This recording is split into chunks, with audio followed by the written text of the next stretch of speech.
All right, Mayor Olga, I just want to thank you for coming out today. You're very welcome. Thank you for the invitation. I sincerely appreciate it. Do you think that there's any one area that you look to support in Portage? How does that all work? You know, there are only so many resources, and the main responsibility is certainly the police, fire, streets, to make sure that, excuse me, that a community is functioning. But beyond that, there are those social needs.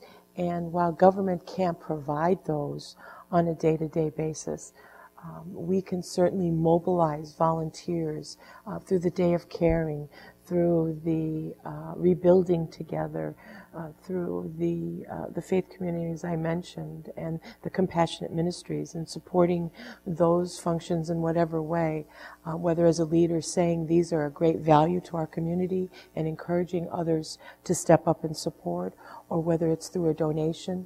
Do you think that the recent events of the economy have had like an impact here in Portage as well as, the broader spectrum of the economy? Oh, certainly. It's everywhere. You read it.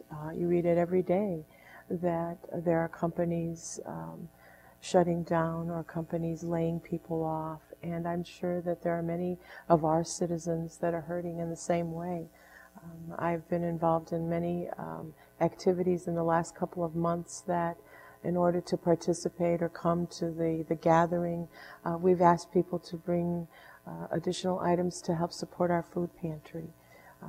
I have hosted a charity ball in January, and we'll do that again this next January, asking people to contribute and give donations to organizations that help our citizens. Gave it to VNA Hospice and Boys and Girls Club and YMCA and the food pantry and various programs like that. Now, Mayor Olga, can you tell us a little bit more about this food pantry? Because I know it's been around forever.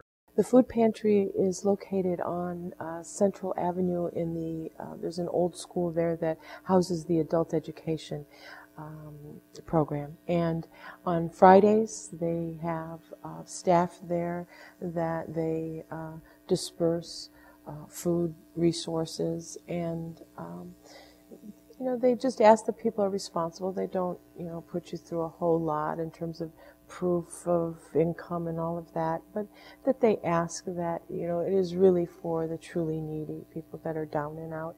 And the donations can be dropped off there on Friday also. A gentleman by the name of Leonard Carroll is the coordinator. They have a board of directors that manages the resources.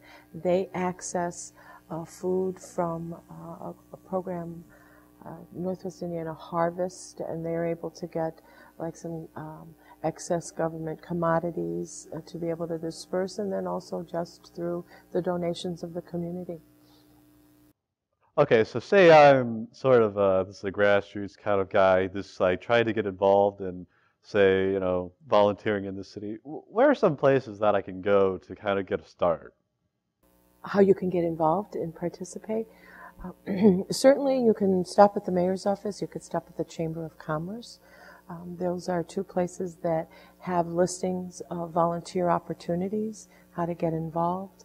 And then we could link you, the faith community. There are many churches here that participate in various efforts to help citizens. Those are three areas that we can certainly lead you to getting involved. There are many service organizations.